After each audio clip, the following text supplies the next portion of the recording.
Welcome back. Glad you're watching the Lunchtime News. Time for business. The government will push for a review of existing policies in the energy sector to reduce the cost of gas cylinder and help combat clean cooking crisis.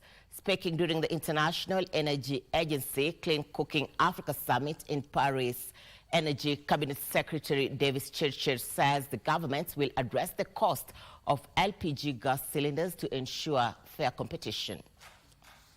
Years, Kenya has made major strides in transitioning from dirty fuels to clean fuels, with 53% of urban homes and 5.6% of rural households using liquefied petroleum gas, according to the Energy and Petroleum Regulatory Authority. Overall, 24% of Kenyans use clean fuel and technology for cooking, according to the Kenya National Bureau of Statistics. Medical experts argue that the inhalation of hazardous smoke from cooking is the second leading cause of premature death among women and children in Africa. To address this, the government is seeking to develop policy and structure for clean and sustainable cooking solutions to eliminate the dependence on biomass as primary fuel sources. The initial cost of entry is a big challenge, and what we're trying to do is to grow that space, and as government have policies which address how do we get those living below the poverty line to access and overcome this cost of entry, bring in enough competition. Further, a bigger vessel will be brought in Mombasa, linking Kenya, Uganda, and Rwanda. We have a program today where we are trying to bring down the cost of clean cooking, particularly gas, bringing in big ship. We want to leverage on our geopositioning of Mombasa to bring in big vessels for Kenya, for Uganda, for Rwanda, and enjoy the volume of the scale of investment in bringing in a bigger ship. Chirchir spoke during the International Energy Agency Clean Cooking Africa Summit, where Africa secured $2.2 billion to expand clean energy initiatives. Frederick Muki for Lunchtime News.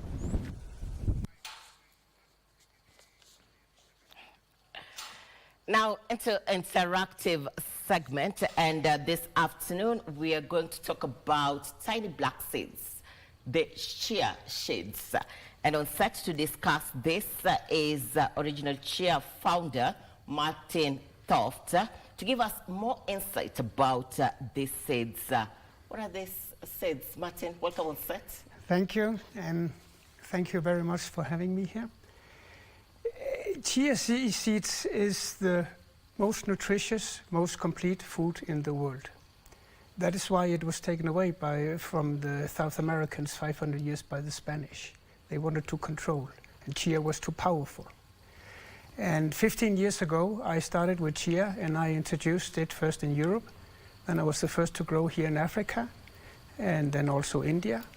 And the reason why we should eat chia and why I think that chia will eliminate hunger and malnutrition here in Kenya is because of the facts.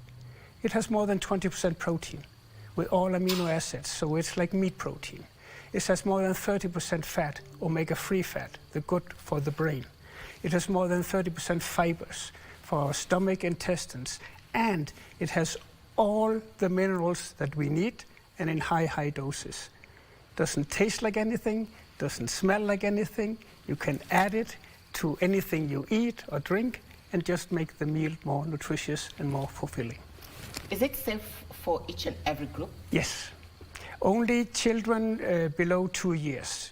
Infants shouldn't get too much fiber, but that's general, that small babies, their stomach are not developed for a lot of fibers. But starting from 1-2 years, you can add a little bit chia in the porridge, in the milk, in the juice, in the ugali, in the chapati. Anything you eat here, you can add chia. And it's not very expensive because you don't need much. Look, let's put aside the health benefits. Yes. How can the cultivation of these seeds move the economy of this country? Because chia is very, very cheap to grow. The seeds, you don't need to buy special seeds. You can go to any supermarket, buy the seeds, and then you can seed them. You don't need any fertilizer. The roots of the plant. The plant is called Salvia hispanica, so it's a salvie. Salvie means healing or the healing. The roots go 5-6 meters down and finds water and nutrition where other plants cannot grow. So you basically take the seeds, you spread them, sit down, wait for 3-4 months, and then you harvest. You can also eat the plant, or you can use the plant material for feeding animals, or it can be converted into energy. It can be converted into biogas. Do we export these products? Sorry? Do we export these products? Yes, you do, a little bit. But you also import from India and from Uganda, because there's not enough chia on the Kenyan market. So farmers who have been affected by the flooding, who have lost their crops, maybe lend a lot of money to buy the seeds and fertilizer. This is an alternative for them, so that they can get a harvest in 3-4 months. And only investing $1-2 to buy the seeds, seed them, and then learn how to grow chia. It's easy because chia grows like weeds. Doesn't have any natural enemies. So it's easy to grow. But it's also easy to ride a bike. But you can be good at it, or you can just ride a bike. So of course you can just grow chia, or you can be good at it. But that's by learning, by experience. What is your take on cultivation of these seeds and the impacts of climate change right now that is being faced by the world? Oh, this is helping us, because the roots, the CO2 that is in the roots, stay in the ground. So this is green energy, not only for humans, but also for animals and machines. So this has just the faster we want to get rid of fossil fuel, the sooner we eliminate hunger and malnutrition. Because the oil in chia, you can press the oil out, and then you can take the oil and put it in a diesel car or in a generator.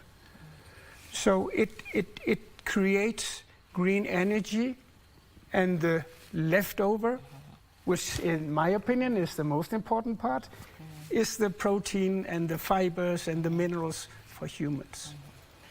What percentage do you say it has done on job creation in the country? I don't know the exact numbers. I know from Busia, where I started 8 years ago, the first farmers in Kenya who grew chia was from Busia. 78 was brave enough to trust me in what I was saying, and they all succeeded. So now there are thousands of farmers all over Kenya, and it is the small farmers who benefit most out of this. And in any culture in the world, you need to build countries from below and up. So it is empowering the small farmers. Not only they can make good money by growing chia, but they can also eat chia themselves and get a better health, not get so sick so much. So chia is a win-win for everybody except the fossil fuel business and those with other interests. But for people, chia is a blessing. Martin, for the period that you've been in the country, you've been able to practice farming, and agriculture in Kenya contributes a huge % when it comes to the revenue of the country. Yes. What are the challenges that you've seen in the agricultural sector, and what direction do you think the country should take? You need to go in bigger scale farming. The government has more than 1 million acres of land that is not being used, and you need to attract maybe people from outside, maybe people from inside. That's not so important, but you need to go into more big scale farming, because that is where you can really make volume. Small scale farming, I love it. I love the farmers in in Busia. They are very, very nice people, and I think this is a good way for them to make money, selling on local market, but in order to make it really an impact on the economy of the nation, you need bigger scale farming. The world today, everyone would want to be associated with the digital space. From where you sit, what is your take in regards to artificial intelligence and agriculture? I think that artificial intelligence will help us because we have so much knowledge, but it is knowledge that is often kept within the farmers. AI can help us learn more about growing because it's a learning process. The yield that we get today is so much different from what we got 100 years ago.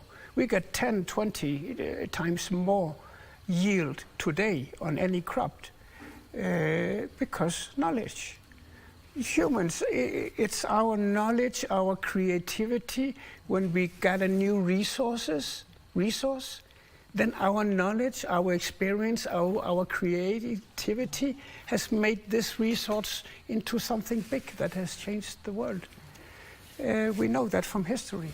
I know that from Europe, the potato.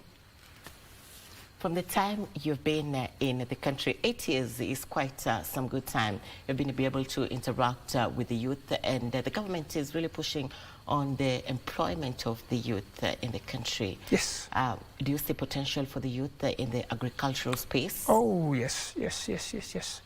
Because agriculture is still labor work. It is still required to have quite a bit labor work.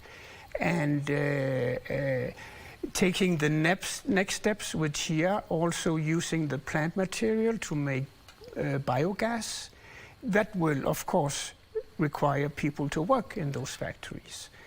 And I imagine that we can have this in different places in every county here in Kenya, so that one biogas factory together with chia farming can create jobs, can create green energy, can create protein for the people, can eliminate. The more we want green energy, the sooner we will eliminate hunger and malnutrition.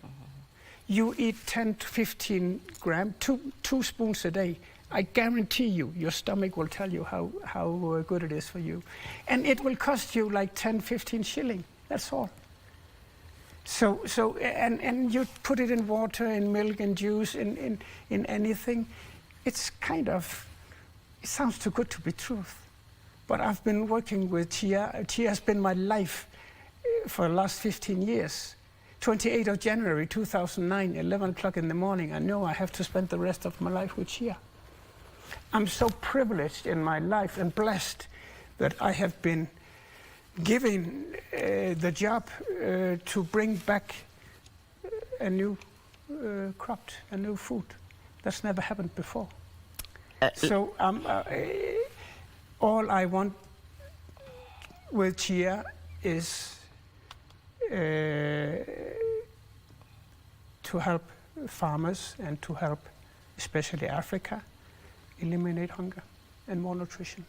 Because we need a change, we need a game changer. Chia is a game changer. I believe quite a certain percentage of people are the ones who consume chia. Do you think it's the right time to look at it as a tourism product in the country? It is the right, we need in the whole world, we need a game changer. Things are going in the wrong direction, in my opinion. People in power in this world, they are misusing their power. And we need, nobody believes that we can replace fossil energy. We need a game changer. And that is what Chia is and is going to be. Chia will change the world. Very interesting, Martin. Looking forward to have you more on this platform. Thank you for your time. Anytime. That is Martin Loft telling us more about the Chia Seeds. She is the founder of Original Chia. Thank you. Looking forward to have you once again. In more news this afternoon, Communication Authority of Kenya is set to construct a data center and an ICT hub entrepreneurship center within the next 4 years while launching the CAS 2023-2027 strategic plan that is advocating for promotion of meaningful connectivity to ICT services and increasing broadband penetration, information communications and the digital economy. Cabinet Secretary Eliud Owalo underscored the need for digital access to all Kenyans. That you exist to meet the expectations of your diverse stakeholder segments. The ministries and integral stakeholders, you need to augment our efforts in realizing our mandate. The telecommunication companies, you need to create an enabling environment for them to effectively deliver on their goals and objectives. At macro level, you have no option, you must support delivery of the overall government's bottom-up economic transformation agenda. But also probably it's a challenge to say that as we talk about emerging technologies, there's a sense in which we must accommodate the African values and systems so that we ask AI to accommodate that. And I think in doing so, we shall get answers that are of African nature. So it's our duty to Africanize these technologies and make sure they accommodate our specific needs.